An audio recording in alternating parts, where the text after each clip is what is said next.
حضور جب بندہ عزت سے سر جھکا دیتا ہے اللہ کی رحمتیں بندے پہ نازل ہوتی ہے۔ ایک روایت میں آتا ہے جب بندہ نماز کے لیے کھڑا ہوتا ہے، ابھی اس نے سجدے میں جانا ہوتا ہے، ابھی وہ قیام ہی کرتا ہے، اللہ فرماتا ہے میرے بندے کے گناہ جو ہیں اس کے بدن سے نکال کے ایک سمت کر دو، تاکہ میرا بندہ اس حالت کے اندر میرے حضور حاضر ہو کہ وہ گناہوں سے پاک اور صاف ہو۔ حضرت نبی رحمت صلی اللہ علیہ وآلہ وسلم فرماتے ہیں کہ پھر اس کے سارے گناہ اس کے بدن سے اتار کے ایک سمت رکھ دی جاتی ہے، اور بندہ مصلی پہ سبحان ربی العالی کے نغمے الاپتا ہے، رکوع کرتا ہے، سجدے کرتا ہے۔ جب سلام پھیر کے نماز ختم کر کے دعا کر کے جانے لگتا ہے تو فرشتے عرض کرتے ہیں مالک یہ جو گناہ اتار کے ایک سائڈ پہ رکھے تھے یہ دوبارہ اس کو دے دیں۔ اللہ فرماتا ہے جس کی جھولی سے گناہ نکال لیے تھے دوبارہ اس کی جھولی میں نہیں ڈالیں۔ اللہ اکبر۔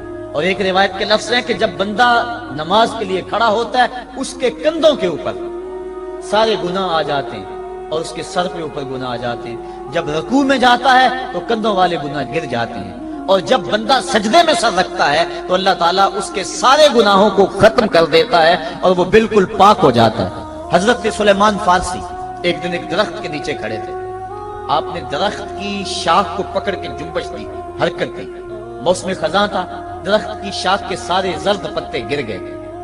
ایک صحابی پاس کھڑے تھے، انہیں پوچھنے لگے عثمان تو نے مجھے پوچھا نہیں کہ میں نے درخت کی شاخ کو یوں ہلایا کیوں ہے؟ انہوں نے کہا اچھا پھر آپ بتا دیں کہ آپ نے درخت کی شاخ کو یوں کیوں ہلایا ہے؟ کہا سنو پھر ایک دن میں اور چند صحابہ حضور کے ساتھ جا رہے تھے، رستے میں ایک درخت آیا، اس کے نیچے حضور کھڑے ہوئے، حضور نے اس طرح درخت کی شاخ کو پکڑ کے ہلایا، یوں پتے جھڑ گئے، ہم اس منظر کو دیکھتے رہے۔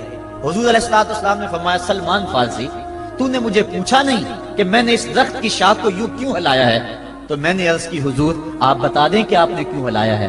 فرمایا سلمان جس طرح اس درخت کی شاخ کو ہلایا گیا اور سارے پتے جھڑ گئے، جب کوئی بندہ سجدے میں سر رکھتا ہے نماز پڑھتا ہے اس کے سارے گناہ دھل جاتے ہیں اور وہ پاک اور صاف ہو جاتا ہے۔ ایک دن فرمایا صحابہ اگر کوئی بندہ اس کے گھر کے سامنے سے نہر گزرتی ہو اور وہ دن میں 5 مرتبہ اس نہر کے اندر غسل کرے تو بتاؤ اس کے بدن کے اوپر کوئی میل کچیل رہ جائے گا؟ عرض کی نہیں۔ فرمایا اس طرح جو 5 نمازیں پڑھتا ہے اس کے بدن کے اوپر گناہوں کا میل نہیں رہتا۔ فرمایا الصلاۃ معراج المومنین، نماز مومنوں کا معراج ہے۔ عماد الدین الصلاۃ، نماز دین کا ستون ہے۔ حبب الی من دنیاکم ثلاث، الطیب والنساء وجعلت قرۃ عینی فی الصلاۃ، مجھے تمہاری دنیا سے صرف 3 چیزیں پسند ہیں، خوشبو، منکوحہ بیویاں اور میری آنکھوں کی ٹھنڈک نماز میں رکھی ہے۔ اور حضور نے یہ بھی ارشاد فرمایا من ترک الصلاۃ متعمدا فقد کفر، جس نے جان بوجھ کے نماز چھوڑی گویا اس نے کفر ہی تو کیا، یعنی کافروں والا کام کیا۔ حضرت امام فخر الدین رازی نے تفسیر کبیر میں لکھا حافظوا علی الصلوات والصلاۃ الوسطی، اس آیت کریمہ کے تحت ایک عورت مدینے کی گلیوں میں چیخ رہی ہے اور کہنے لگی مجھے حضور کے در کا پتہ بتاؤ۔ حضور کی چوکھٹ کا پتہ بتلایا گیا، وہ حاضر ہوئی۔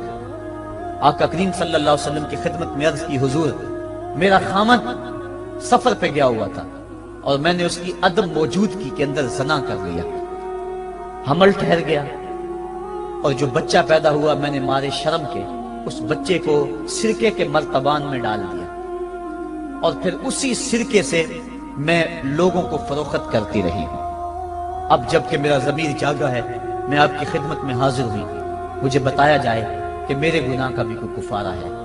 حضور نے ارشاد فرمایا جو تو نے زنا کیا ہے اس کی سزا رجم ہے کیونکہ تو شادی شدہ ہے، اور جو تو نے بچے کو قتل کیا ہے قتل کی سزا قتل ہے، اور جو تو نے سرکہ بیچا ہے فقد ارتکبت کبیرہ، تو نے کبیرہ گناہ کیا ہے، اس کی سزا تو قیامت کے دن پائے گی۔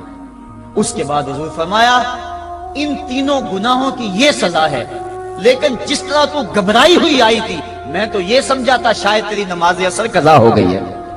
اب آپ اندازہ کریں کہ نماز کی اہمیت کیا ہے اور ہم اس باب میں کتنی سستی کرتے ہیں۔ کسی سے پوچھا جائے نا آؤ نماز پڑھنے چلے، وہ کہتے ہیں بس یار میرے کپڑے پلید ہیں، کپڑے میرے پاک نہیں ہیں۔ تیرے کپڑے کیسے پاک رہ سکتے ہیں؟ تو اللہ کے حضور جھکنا نہیں جانتا، تیرے کپڑے بھی پلید ہے، تیرا دل بھی پلید ہے، تو اس کے حضور جھک کے تو دیکھ، تن بھی ستھرا کر دے گا، تیری روح کو بھی پاکی دے دے گا، تیرے قلب کو بھی طہارت بخش دے گا۔ تو اس کے حضور آ جھک، اس کے حضور سجدوں سے اللہ کے حضور خراج پیش کر اپنی محبتوں کا۔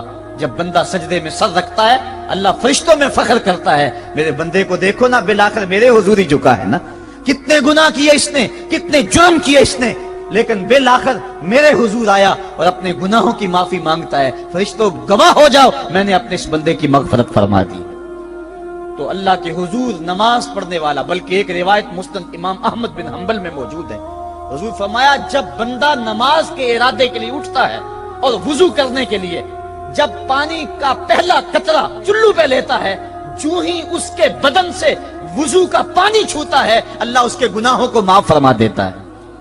جس نماز کے قصد کے لیے اٹھیں اور وضو کریں اور پانی چھوتے ہی گناہ معاف ہو جائیں، اگر اس نماز کا اعلیٰ درجہ سجدہ کر لیا جائے تو پھر مالک کی کتنی رحمت نازل ہوگی۔ یہ کتنی بڑی دولت ہے، یہ کتنا بڑا سرمایہ ہے جس سے ہم لوگ محروم رہ جاتے ہیں۔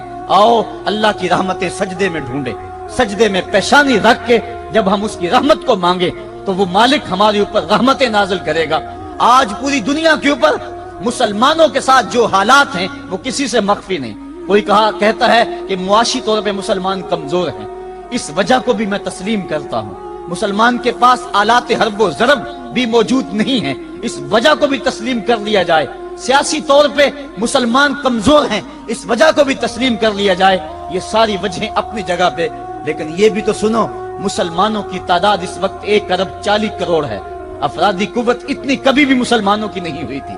اس وقت مسلمانوں کے پاس ایٹمی طاقت موجود ہے، اتنی قوت عسکری کبھی بھی مسلمانوں کے پاس نہیں ہوئی تھی۔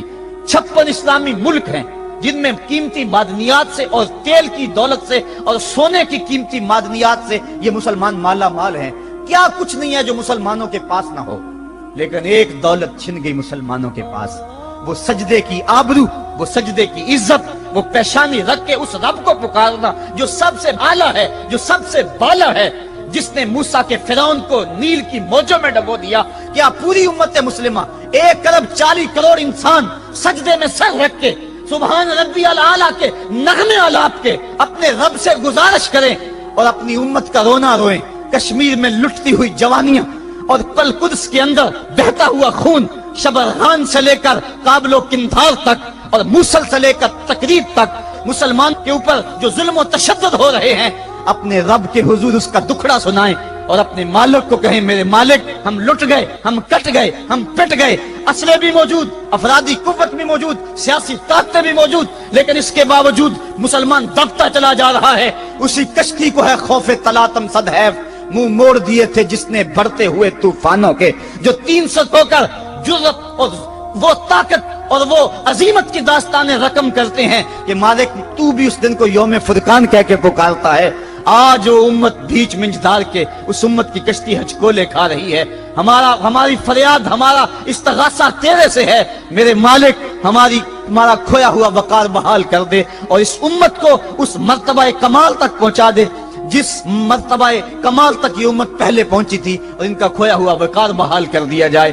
آج بھی ہم اگر سجدوں سے اپنے رب کو منا لیں اور وہ روٹھا ہوا رب آج بھی ہماری مدد کے لیے آ جائے تو پھر کوئی قوت، کوئی طاقت ہمیں نہیں لٹاڑ سکتی۔ آئیے ہم سجدے سے اپنے مالک، اپنے خالق اور اپنے رازق کے حضور اپنی محبتوں اور اپنی الفتوں کا خراج پیش کریں۔ نماز ایک ایسی عبادت ہے جس کا حکم قرآن میں 750 مرتبہ کے قریب دیا گیا۔ اور ایک آخری بات عرض کر کے اپنے موضوع کو سمیٹنا چاہوں گا۔ میرے اور آپ کے آقا مولا حضور نبی رحمت صلی اللہ علیہ وسلم پر جب وقت آخر آیا تو آخری وصیتیں جو حضور نے اپنی زندگی میں کی وہ کیا تھی؟ 2 وصیتیں تھی حضور کی آخری، جب حضور ایام مرض میں تھے، اور آخری وصیت اس کے بعد حضور نے کوئی کلام نہیں کیا، وہ یہی تھا الصلاۃ الصلاۃ الصلاۃ الصلاۃ۔ لوگوں میں تمہیں نماز کی تاکید کرتا ہوں، میں نماز کی تاکید کرتا ہوں۔ اور دوسرا فرمایا جو تمہاری ملک میں تمہارے غلام اور تمہاری لونڈیاں ہیں ان کے ساتھ حسن سلوک کی تاکید کرتا ہوں۔ یہ آخری 2 باتیں تھی جو حضور نے ارشاد کی۔